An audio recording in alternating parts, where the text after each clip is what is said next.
أعوذ بالله من الشيطان الرجيم. بسم الله الرحمن الرحيم.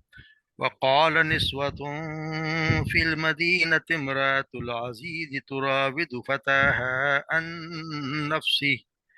قد شغفها حبا إنا لنراها في ضلال مبين. فلما سمعت بمكرهن أرسلت إليهن وأعتدت لهن متكئا وآتت كل واحدة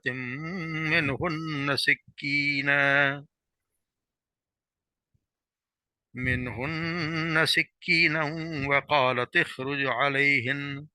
فلما رأيناه أقربنه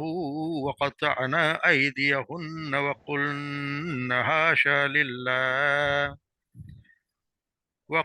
حاشا لله ما هذا بشرا إن هذا إلا ملك كريم. قالت فذلكن الذي لمتنني فيه ولقد روته عن نفسي فاستعصم ولئن لم يفعل ما آمره ليسجنن وليكون من الصاغرين.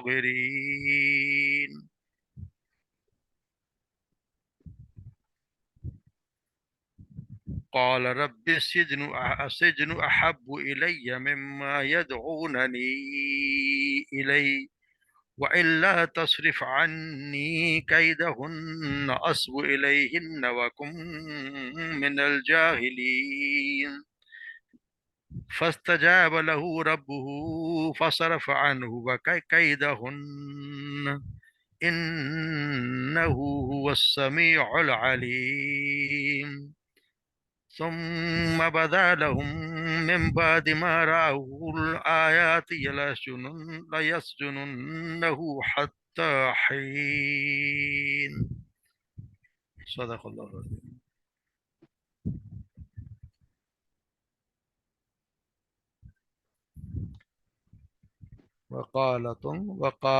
وقال نسوة اور کہا نسوة عورتوں نے فی المدینتی شہر میں امراۃ العزیز کے عزیز کی بیوی تراودھا وہ پھسلا رہی ہے فتح اپنے غلام کو ان نفسی اپنے اس کے نفس قد شغفہا حبا پس یقیناً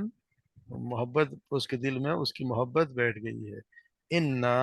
بے شک لنراہا ہم اسے دیکھتی ہیں فی ضلال مبین ایک واضح کھلی گمراہی میں فلما سمیت جب اس نے سنا بمکرہن ان کی چالوں کو ان کے مکر کو جب نے سنا ارسلت تو اس نے بھیجا الیہن ان کی طرف وعاتدت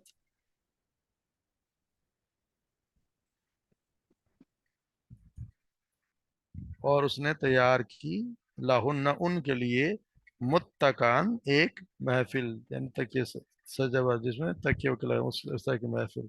فآتت کل واحدۃ اور آتت اور اس نے اور دی کل واحدۃ ہر ایک کو منہن ان میں سے سکینہ ایک چھری قالت اخرج اور اس نے کہا اخرج تم نکلا علیہن ان پر یعنی عورتوں کے سامنے آ جاؤ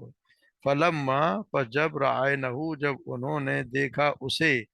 اکبر نہ تو اس نے بڑا جانا یعنی ان کا روب چھا گیا وقطعنا اور انہوں نے کاٹ لیے ایدیہن اپنے ہاتھ وقلنا اور انہوں نے کہا حاشا للہ اللہ کی پناہ ما ہذا نہیں ہے یہ بشرم کوئی بشر ان ہذا مگر یہ نہیں ہے مگر یہ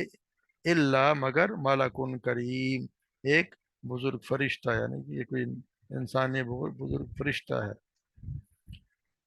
قالت اس نے عورت نے کہا فذالکن الذی یہ وہ ہے جس کے ہمارے متعلق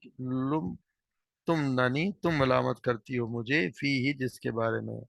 وَلَقَدْ اور یقیناً روت ہوں میں نے اسے پھسلایا ان نفسی ہی اس کا نفس فستا سم پس وہ بچ نکلا پر وہ اس نے بچا لیا ولا علم اور اگر اس نے یفعل نہ کیا ما آمرہ جو میں اسے حکم دیتی ہوں لا یسجنن تو یقیناً وہ قید کر دیا جائے گا وَلَيَكُونًا مِنَ الصَّاغِرِينَ اور وہ ہو جائے گا بے عزت میں سے یعنی کم تر لوگوں میں سے قال انہوں نے کہا ربی اے میرے رب السجن قید خانہ احب مجھے زیادہ پسند ہے الیہ اس سے الیہ مجھے الیہ مما جس کی طرف یدعوننی یہ مجھے بلاتی ہیں جس کی طرف یہ مجھے بلاتی ہیں الیہ اس کی طرف الیہ اس کی طرف وَإِلَّا تصرف اور اگر تو نے نہ پھیرا عنی مجھے کیدہن ان کی چالوں سے اسبو تو میں ہو جاؤں گا یا میں مائل ہو جاؤں گا الیہن ان کی طرف واحکم اور میں من جاہلوں میں سے ہو جاؤں گا فاستجاب لہو پس قبول کر لی اس نے لہو اس کے رب نے اس کی بات اس کی دعا قبول کر لی فصرفا پس اس نے دور کر دیا عنہ اس سے کیدہن ان کی چالوں کو ان کی یعنی کہ عورتوں کے چالوں کو اللہ نے ان سے دور کر دیا انہ هو السمیع العلیم بے شک وہی سب کچھ سننے والا اور جاننے والا ہے ثم پھر بدا لہم انہوں نے یہ ان کو یہ سوجا انہوں نے یہ سوچا سمجھا من بعد اس کے بعد مارا ہو تو جب انہوں نے دیکھی آیاتی نشانیاں جب انہوں نے سب دیکھنے نشانیاں لَيُسْجَنُنَّهُ اسے ضرور قید میں ڈالیں کہ انہیں قید میں ڈال دیں حتیٰ ہین ایک وقت مدت تک یعنی اس کے بعد کہ انہوں نے نشانیاں دیکھ چکے تھے اس کے سامنے یہ بات آئی کہ اسے ایک وقت تک قید میں ڈال دینا سے انہوں نے اس کو ان کو قید میں ڈال دیا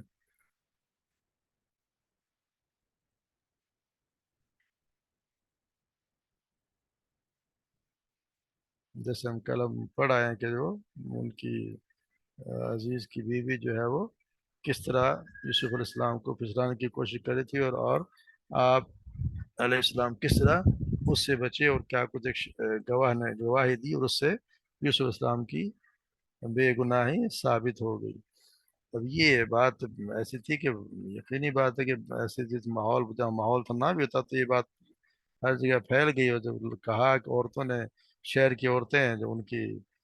انہی کی سوسائٹی کی ہے سمجھنے کی انہی کی وزراء کی بیگمات ان کی ہوں گی جو یہ باتیں انہوں نے ایسی باتیں کی اس کے متعلق اور ایسی باتیں کرنے لگی جب اس نے یہ سنا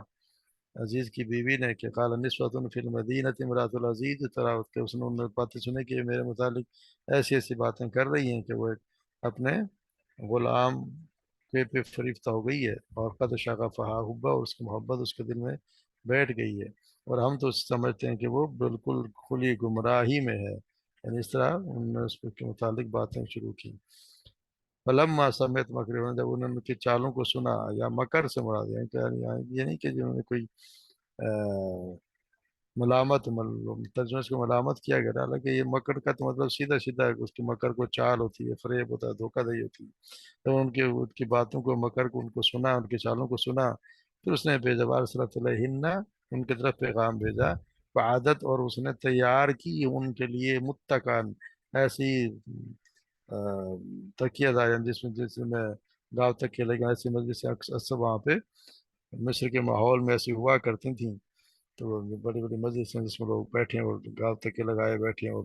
ایک جیسے عمرہ کی محفلیں ہوتی ہیں اس کا اہتمام کیا اور ہر ایک عورت کو اس نے ایک چھری ہاتھ میں پکڑا دی تاکہ اس کے سامنے جو گوشت ہے یا پھیلا اس کو کاٹ کاٹ کے وہ کھائیں اس طرح کی محفل کا اس نے اہتمام کیا وقالت اور پھر اس نے کہ یوسف علیہ السلام کہ علیہ اخرج علیہم پھر ان پہ یعنی کہ ان کے سامنے آ جاؤ یعنی یہ اندازے لگائیں کہ اس زمانے میں بھی اس طرح کی محفل ہمارے یہاں بھی جو بڑی بڑی مجلسیں اور ان میں اس طرح کی حرکتیں ہوتی ہیں یہاں پہ فیشن شو بھی ہوتے ہیں اسی طرح یوسف علیہ السلام کو بھی اس نے ان کے سامنے آئے ہوں گے بلایا ہوگا ان کو کھانے کے لیے جس طرح ان کو سرو کرنے کے لیے اس کو سامنے بلایا اور انہوں نے ان کو دیکھا تو وہ انہوں نے اپنے ہاتھ کاٹ لیے اس کے آزاد لوگوں نے تو یہ کیا کہ جی لگتا جیسے جی انہوں نے اس کو دیکھ کے اور اس کے